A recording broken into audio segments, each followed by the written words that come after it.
দেশের বাইরে আমার কোনো ঠিকানা নেই, এটাই হলো আমার ঠিকানা। এই দেশ, এই দেশের মাটি মানুষই আমার সব কিছু, কাজে আমি দেশের বাইরে যাব না। দেশের এত সমস্যা, এই কোনো সমস্যা নিয়ে আলোচনা হয় না। দেশে শুধু গালি গালাজ, পার্লামেন্টে গালি গালাজ, আমরা পার্লামেন্টে নেই, কোথাও নেই, কিন্তু শুধু পার্লামেন্টে খালেদা জিয়া, তারেক রহমান আর জিয়াউর রহমানকে নিয়ে চলছে, তাদের যত গালি গালাজ আমাদের ইয়ে করছে।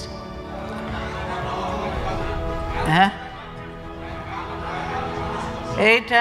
এইটা হলো তাদের কাজ। পার্লামেন্টে কোনো কিছু হয় না, কাজে এই অবৈধ পার্লামেন্টে আমরা জানি, এই অবৈধ পার্লামেন্টে যত কিছু আইনি পাশ করুক, সত্যিকারের নিয়মতান্ত্রিক নির্বাচন হয়ে জনগণের সরকার আসলে কখনোই এই আইনগুলি কার্যকর হবে না। কারণ যে অবৈধ পার্লামেন্টের আইন এগুলি কার্যকর হতে পারে না। আপনারা দেখলেন যে আজকে দলীয়করণ করেছে, আমি আগে বলেছি প্রশাসন হয়েছে, পুলিশ হয়েছে, তারপরে নির্বাচন কমিশন।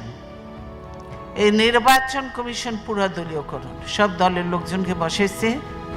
কাজে এই নির্বাচন কমিশনের অধীনে কোনো নির্বাচন কি সুষ্ঠু হবে?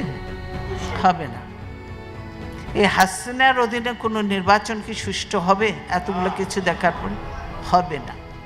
যার জন্যই আমাদের ডিমান্ডটা যে আমরা নির্দলীয় যে নাইব, আমরা বললাম নিরপেক্ষ সরকারের অধীনে নির্বাচন হতে হবে, হাসিনার অধীনে হলে হবে না।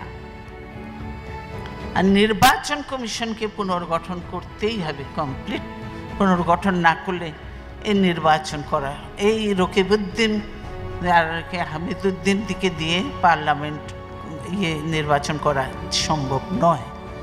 সেজন্যই এগুলি প্রয়োজন।